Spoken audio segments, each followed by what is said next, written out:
नमस्कार मेरे प्यारे साथियों, very good evening to all of you. मैं आयुष श्रीवास्तव आपका बहुत बहुत स्वागत करता हूं हमारे इस वीडियो में।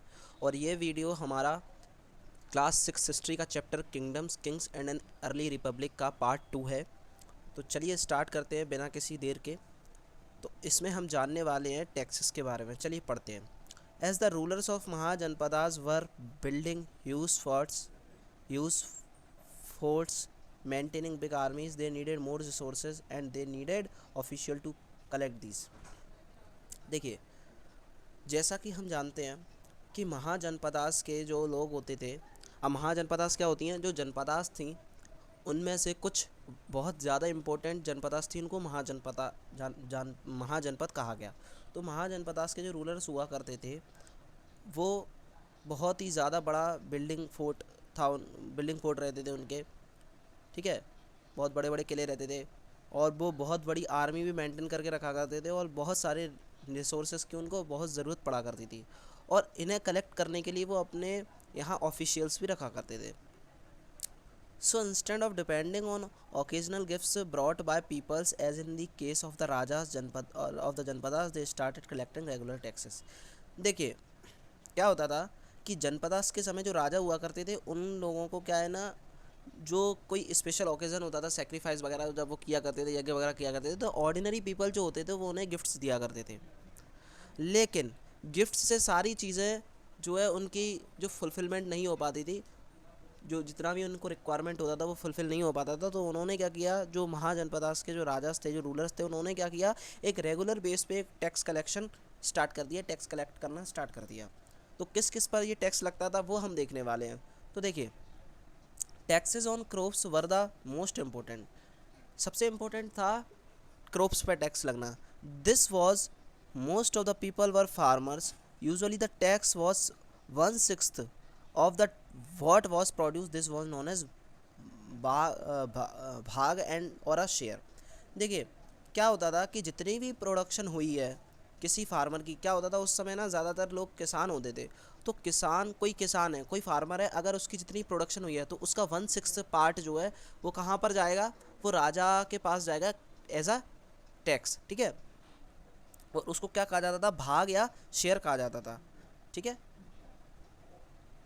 There were taxes on craft person as well. Craft person पे भी टैक्स लगा करते थे। These could have been in the form of labour.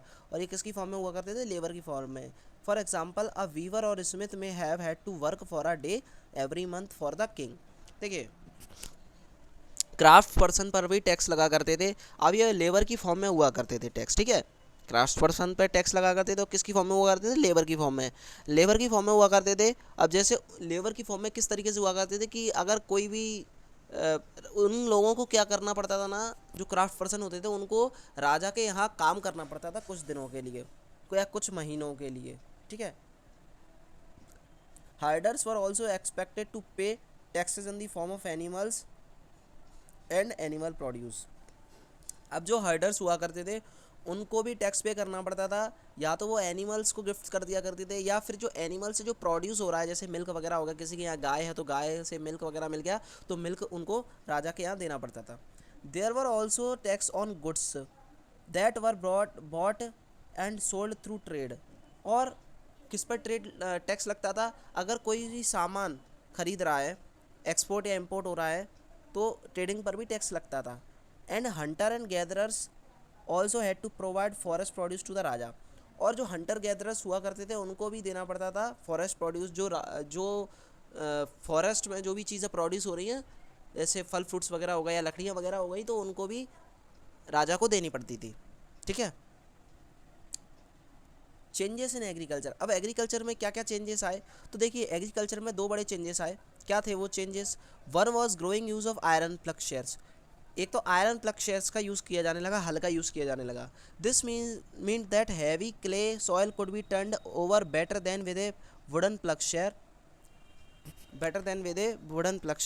Iron plug share से अच्छी तरीके से सॉइल को टर्न किया जाने लगा as compared to wooden ploughshare. पहले क्या होता था, वुडन प्लग शेयर चलते थे, लकड़ियों के जो हल होते थे वो चलते थे। लेकिन फिर क्या है, आयरन प्लग शेयर आ गए तो उस समय आयरन प्लग शेयर से अच्छे से सॉइल को टर्न किया जाता था।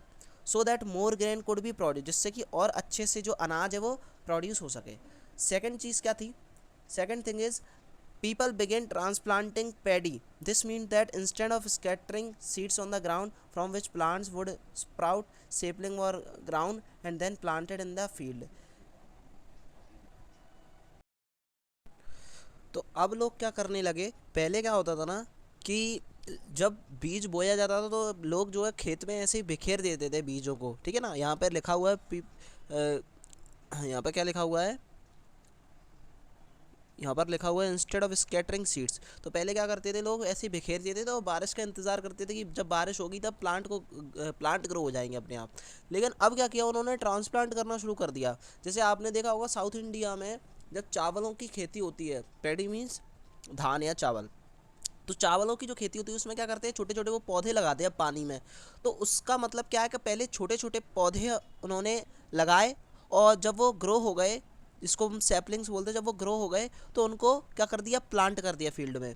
इससे क्या हुआ कि प्रोडक्शन भी इंक्रीज हो गया, ठीक है। As many as more plant survives, और ज़्यादातर प्लांट, क्योंकि ज़्यादातर प्लांट सर्वाइव करने लगे थे। However it was back breaking work, generally slave man and woman, dasa and dasis, landless agricultural labours had to do this work. और ये काम कौन करता था, किसको करना पड़ता था? जो गुलाम होते थे, स्लेव मैन एंड वुमेन होते थे, दास या दासीज, ठीक है, वो लोग करते थे। या फिर लैंड लेस एग्रीकल्चरल लेबर्स हो गई, जिनको हम कम काराज बोल रहे हैं, कम काराज, ठीक है। उनको ये काम करना पड़ता था। आगे चलते हैं। अब हम बहुत ही ज़्यादा एक इम्पोर्टेंट कैपिटल के बारे में पढ़ने जा रहे हैं, बहुत ही ज़्यादा इम्पोर्टेंट कैपिटल के बारे में पढ़ने जा रहे हैं, जिसको हम बोलेंगे मगध। कैपिटल नहीं है ये, महाजनपद है एक, ठीक है। तो मगध वॉज एन इम्पोर्टेंट महाजनपद आज, ठीक है, मगध, ठीक है ना। तो इसको याद रखना। In about 200 years, 200 years ago, आज से 200 साल पहले, many rivers such as Ganga and Son flowed through Magadha. Magadha से बहुत सारी नदियाँ जैसे गंगा और यमुना, सॉरी गंगा और इसकी जो ट्रिब्यूटरीज है सोन, वो नदी बहती है। This was important for transport. ये किस किस चीज़ों के लिए, किन किन चीज़ों के लिए इंपॉर्टेंट है, तो देखिए ट्रांसपोर्ट के लिए इंपॉर्टेंट है, वाटर सप्लाई के लिए इंपॉर्टेंट है, और यहाँ की जो लैंड है वो भी बहुत ज़्यादा फर्टाइल है। Parts of the Magadh were forested, और ज़्यादातर इनका जो पार्ट्स है वो फॉरेस्टेड है, ठीक है ना। Elephants which lived in the forest could be captured and trend for the army. अब यहाँ पर जो एलिफेंट होते थे, जो हाथी होते थे जंगलों में यहाँ के, उनको कैप्चर किया जाता था, उनको ट्रेन किया जाता था, किस लिए? आर्मी के लिए। Forest also produce would for building houses, cars and chariots. Forest जो थे वो किस, फॉरेस्ट से लकड़ियाँ जो मिलती थी वो किस लिए यूज़ में लाई जाती थी? हाउसेस को बिल्ड करने के लिए, कार्ट्स के लिए और चैरियट्स के लिए, ठीक है, रथ वगैरह। Besides there were iron ore mines, यहाँ पर आयरन ओर माइंस भी मिल जाती हैं in the region that could be stepped to make strong tools and weapons. और ये किस लिए यूज़ की जाती थी? स्ट्रॉन्ग टूल्स एंड वेपन्स के लिए यूज़ की जाती थी, ठीक है। Magadha had two very very powerful rulers. Magadha में बहुत ही ज़्यादा दो पावरफुल रूलर हुए, जिनको हम बोलते हैं, जिनका नाम है बिम्बिसार और एक है Ajatashatru. Who used all possibly means to conquer other janapadas, और ज़्यादातर इन्होंने ज़्यादातर अदर जनपदास को भी कैप्चर कर लिया था। महापद्मनंदा, नंदा डायनेस्टी के बारे में आपने सुना होगा, तो महापद्मनंदा वॉज अनदर इम्पोर्टेंट रूलर। वो इस डायनेस्टी, नंदा डायनेस्टी का ही एक ज़्यादा इंपॉर्टेंट रूलर था। He extended his control up to the north west of the part of the subcontinent. और इसका जो कंट्रोल था वो कहाँ तक फैला हुआ था? नॉर्थ वेस्ट पार्ट तक भी फैला हुआ था। राजगृह, प्रेजेंट है Rajgir, in Bihar was the capital of Magadha for several years. और कुछ समय के लिए, कुछ सालों के लिए बिहार में जो आज राजगीर है उसको पहले राजगृह बोला जाता था, राजगृह बोला जाता था। तो वो भी प्रेजेंट, वो कैपिटल थी यहाँ की, ठीक है, मगध की। Later the capital was shifted to Pataliputra. और फिर इसके बाद कुछ समय बाद जो कैपिटल कहाँ पर शिफ्ट कर दी गई? पाटलिपुत्र, जिसको हम पटना के नाम से जानते हैं आज। More than 2300 years a ruler named Alexander. देखिए एक रूलर आता है एलेक्जेंडर, जिसको हम सिकंदर भी बोलते हैं, who lived in Macedonia in Europe, जो कि कहाँ पर रहता था? मैकडोनिया में यूरोप में, who wanted to become a world conqueror, और वो पूरे वर्ल्ड को कैप्चर करना चाहता था, पूरे वर्ल्ड का जो है सम्राट बनना चाहता था। Of course he didn't conquer the world, हालांकि वो वर्ल्ड को तो कनकर नहीं कर पाया, but did conquer parts of the Egypt and West Asia, लेकिन उसने वेस्ट एशिया और इजिप्ट का पार्ट कैप्चर कर लिया, और वो इंडियन सब कॉन्टिनेंट में भी आया था।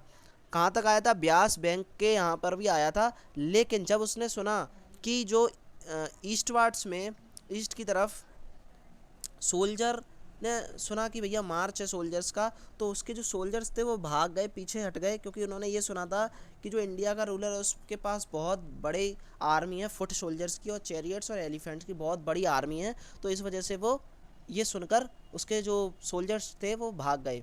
अब एक और इम्पोर्टेंट कैपिटल है, एक और इम्पोर्टेंट वो है, क्या नाम है, महाजनपद, जिसको हम बोलते हैं वज्जी। ठीक है, Vajji with its capital at Vaishali, ये इसकी भी कैपिटल कहाँ है? बिहार में, Vaishali. Was under a different form of government known as gana and sangha, ये एक संघ और गण है। इन्हें संघ और गण, they were not one but many rulers. गण और संघ क्या होते हैं? गण गण और संघ वो होते हैं जिनों में एक से ज़्यादा रूलर्स होते हैं, एक से ज़्यादा रूलर्स रूल करते हैं। Sometimes even when thousands of man ruled together, और इसमें बहुत कभी कभी तो ज़्यादातर थाउजेंड्स ऑफ रूलर रूल करते हैं, और जब इनको कोई डिसीजन लेना होता है, और इनमें एक बात हो रही है कि इनमें ना हर एक रूलर राजा कहलाता है। ठीक है, हर एक रूलर राजा कहलाता है, और जब भी किसी मामले में डिसीजन लेना होता है, किसी मैटर में जब डिस्कस करना होता है, तो ये एक साथ बैठते हैं और उस पर डिस्कस करके एक डिसीजन लेते हैं। आप कह सकते हो ये एक टाइप की डेमोक्रेसी है, ठीक है, उस समय की।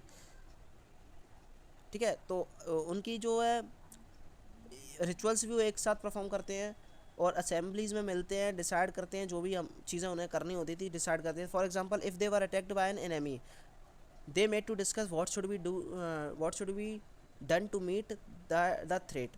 अब जैसे सपोज करो किसी ने इन पर अटैक कर दिया, किसी दुश्मन ने, तो ये क्या करते थे? मिलते थे, और क्या नाम है, फिर अ, फिर क्या करते थे? डिस्कस करके, और किस तरीके से इस थ्रेट से निपटना है उसके बारे में चर्चा किया करते थे। जैसे आपने सुना होगा नाटो का नाम, नॉर्थ एटलांटिक ट्रीटी ऑर्गेनाइजेशन, है ना। इसमें क्या है, बहुत से देश आते हैं। तो अब तो पता नहीं, और भी देश मिल गए हैं, 2-3 देश मिल गए हैं, तो मुझे एग्जैक्ट संख्या याद नहीं है। तो इसमें लगभग, पता नहीं है, प्रॉपर नहीं पता। तो इसमें ना बहुत से देश आते हैं। तो इसमें क्या होता है ना कि अगर इन देशों के किसी एक देश पर भी अगर कोई दूसरा देश हमला कर देगा, सपोज करो अगर नाटो के कोई देश पर किसी दूसरे देश ने हमला कर दिया जो कि नाटो में शामिल नहीं है, तो वो देश जो नाटो में शामिल है, सारे देश उस देश पर, उस दूसरे देश पर हमला कर देंगे मिलकर। तो ऐसा कुछ था। However woman dasa and dasis kammakaras could not participate in these assemblies, और जो वुमन होती थी और जो दास और कम काराज होते थे वो इस इन असेंबलीज में पार्टिसिपेट नहीं करते थे। Both the Buddha and Mahavira about Buddha and Mahavira belong to gana and sangha, और जो महावीर और बुद्धा जो हैं, जिनके बारे में हम आगे पढ़ेंगे, वो इन्हीं इसी से ही बिलोंग करते थे, गण और संघ से। Some of the most vivid descriptions of life in the sanghas can be found in Buddhist books, और इसमें बहुत सारी डिस्क्रिप्शन हमें लाइफ की कहाँ पे मिल जाती हैं?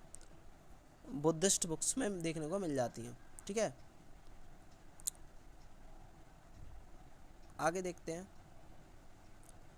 यहाँ पर देखिए, this is an account of the Vajji from the दिग निकाया, ये अकाउंट है वज्जी का, वज्जीस का एक फेमस बुक है बुद्धिस्ट की, दिग निकाया, उसका एक अकाउंट है। Which contain some of the speeches of the Buddha, जिसमें क्या दिया हुआ है, बहुत सारी स्पीचेस दी हुई हैं।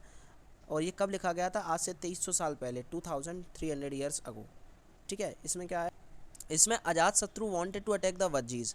इसमें क्या है ना, बताया गया है कि अजात शत्रु जो था वो वज्जी पर अटैक करना चाहता था। He sent is minister named Vassakara to the Buddha to get his advice on the matter, और उसने अजात शत्रु ने क्या किया था, अपना जो मिनिस्टर था वसाकरा, उसको भी भगवान बुद्ध के यहाँ भेजा था, और एडवाइस लेने के लिए इस मैटर पर। The Buddha asked whether the Vajjis met frequently and assemblies full When he heard that, they did replied that the Vajjis would continue to prosper as long they held full and conquer. ये आप पढ़ लेना, ठीक है।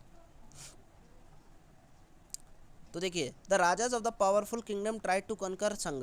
राजा जो होते थे पावरफुल किंगडम के, वो संघ को कैप्चर करने की कोशिश किया करते थे। Nevertheless these lasted for a long time till about 1500 years ago when the last of the gana and sangha were conquered by the Gupta dynasty.